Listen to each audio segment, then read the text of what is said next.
Hello everyone, welcome to my channel. ശാശ്വത ഭൂനികുതി വ്യവസ്ഥ അഥവാ പെർമനൻ്റ് ലാൻഡ് റവന്യൂ സെറ്റിൽമെൻറ്റ് അതെന്താണെന്നാണ് നമ്മൾ ഇന്ന് നോക്കുന്നത്. ബ്രിട്ടീഷുകാർ വിവിധ നാട്ടുരാജ്യങ്ങൾ സ്വന്തമാക്കാൻ വേണ്ടി, അതായത് അവരുടെ കീഴിലോട്ട് കൊണ്ടുവരാൻ വേണ്ടി സ്വീകരിച്ച തന്ത്രങ്ങൾ എന്ന് പറയുന്നത് പുതിയ പുതിയ നിയമങ്ങൾ നിർമ്മിക്കുക എന്നുള്ളതും യുദ്ധങ്ങൾ വഴി നാട്ടുരാജ്യങ്ങൾ നേടിയെടുക്കുക എന്നുള്ളതുമാണ്. അതിൽ പ്രധാനപ്പെട്ട ഒരു യുദ്ധമാണ് 1757 നടന്ന പ്ലാസി യുദ്ധം. പ്ലാസി യുദ്ധം നടന്നത് എവിടെയാണെന്ന് ചോദിച്ചാൽ അത് ബംഗാളിലാണ് നടന്നത്. ബംഗാളിലെ നവാബായിരുന്ന സിറാജുദ്ദൗലയെ ബ്രിട്ടീഷ് സൈന്യാധിപനായ റോബർട്ട് ക്ലൈവ് പരാജയപ്പെടുത്തിയ യുദ്ധമാണിത്.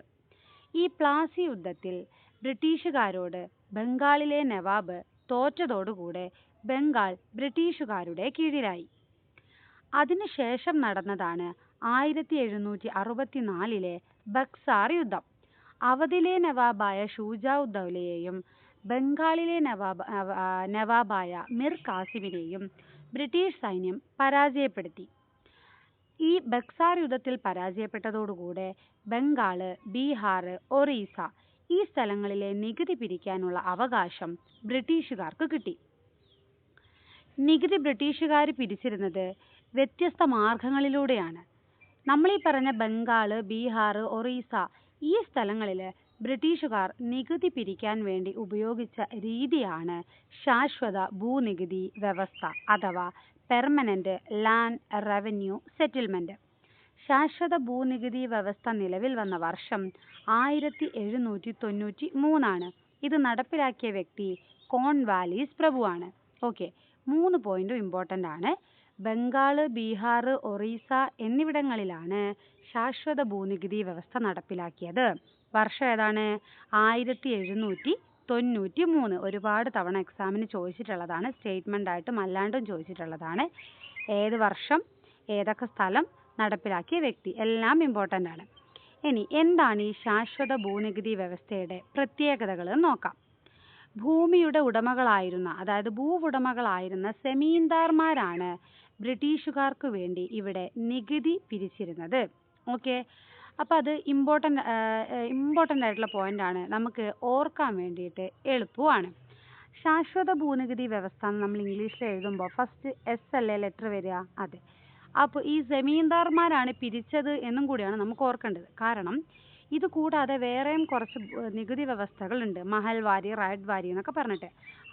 അവിടെ നികുതി പിരിക്കുന്ന ആൾക്കാർ അറിയപ്പെടുന്ന പേര് വ്യത്യസ്തമാണ്. അപ്പോൾ ഇവിടെ സെമീന്ദാർ എന്നുള്ളത് നമുക്ക് കിട്ടണം അല്ലേ? അപ്പോൾ ശാശ്വത ഭൂനികുതി വ്യവസ്ഥയുടെ തുടക്കം എസ് ആണ്. സെമീന്ദാർ എന്ന് പറയുന്നതും തുടക്കം എന്താണ്? എസ് ആണ്. അങ്ങനെ ഓർത്തിരിക്കാലോ. ശാശ്വത ഭൂനികുതി വ്യവസ്ഥയിൽ ബ്രിട്ടീഷുകാർക്ക് വേണ്ടി നികുതി പിരിച്ചിരുന്നത് ആരാണ്? നികുതി പിരിച്ചിരുന്നത് സെമീന്ദാർമാരാണ്. അവരാരാണ് ശരിക്കും സെമീന്ദാർമാരെന്ന് പറഞ്ഞാൽ? ഭൂവുടമകളായിരുന്നു അല്ലേ? അപ്പം നിങ്ങൾക്ക് ഒരു ഡൗട്ട് തോന്നും, അപ്പോൾ ഭൂവുടമകളല്ലേ ശരിക്കും നികുതി കൊടുക്കേണ്ടത് അല്ലേ? അല്ല, ഇവർ നികുതി പിരിച്ചിരുന്നത് ഈ ഭൂവുടമകളുടെ കയ്യിൽ നിന്നും ഈ കൃഷിഭൂമി പാട്ടത്തിനെടുത്ത് കൃഷി ചെയ്തിരുന്ന ആൾക്കാരുണ്ട്, സാധാരണ ആൾക്കാർ. അവരുടെ കയ്യിൽ നിന്നാണ് ഈ സെമീന്ദാർമാർ ബ്രിട്ടീഷുകാർക്ക് വേണ്ടിയിട്ട് നികുതി പിരിച്ചിരുന്നത്. ആ നികുതിയുടെ പ്രത്യേകത എന്താ? ഉയർന്ന നിരക്കിലാണ് അവർ നികുതി പിരിച്ചത്.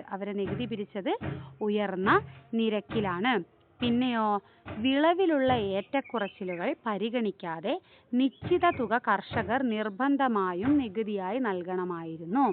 അതായത് ഇപ്പോൾ ഒരു വർഷം വിളവ് കുറച്ച് കൂടുതലുണ്ട്, എന്നാലും ഇവർ ഫിക്സ് ചെയ്ത നികുതി കൊടുക്കണം.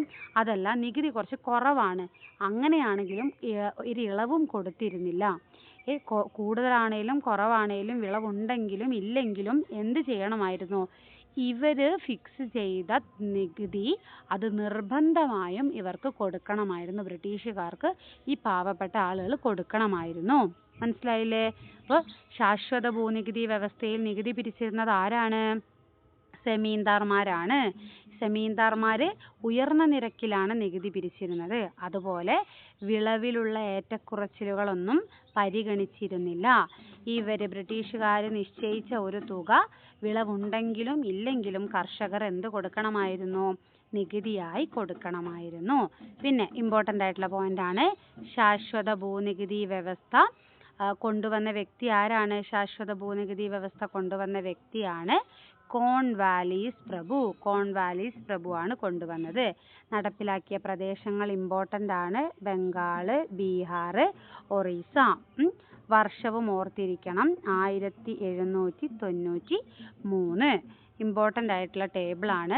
SCERT-യിൽ 8ാം ക്ലാസ്സിൽ അധിനിവേശവും ചെറുത്തുനിൽപ്പും എന്ന് പറയുന്ന പാഠത്തിൽ കൊടുത്തിട്ടുള്ള ടേബിളാണ്. അപ്പോൾ ഇമ്പോർട്ടൻ്റ് ആയിട്ടുള്ള കാര്യങ്ങളാണ് പറഞ്ഞത്. ചെറിയ ചെറിയ പോയിന്റ്സ് ആണ് പറഞ്ഞത്. ഓർത്തിരിക്കാൻ എളുപ്പമാണ്. ഓക്കെ, പഠിച്ചു വെക്കുക. അപ്പോൾ എൻ്റെ ഈ ചാനലിലൂടെ നിങ്ങൾക്ക് തരുന്ന ക്ലാസ്സുകൾ നിങ്ങൾക്ക് യൂസ്ഫുൾ ആണെന്നുണ്ടെങ്കിൽ നിങ്ങൾ എന്ത് ചെയ്യണം? ചാനലൊന്ന് സബ്സ്ക്രൈബ് ചെയ്യണം. അതുപോലെ തന്നെ പിന്നെ ഷെയർ ചെയ്യണം, ലൈക്ക് ചെയ്യണം. നിങ്ങൾക്ക് എന്തെങ്കിലുമൊക്കെ നിർദ്ദേശങ്ങൾ തരാനുണ്ടെങ്കിൽ അതൊക്കെ കമൻറ്റ് ബോക്സിലൂടെ അറിയിക്കണം. Okay, thank you.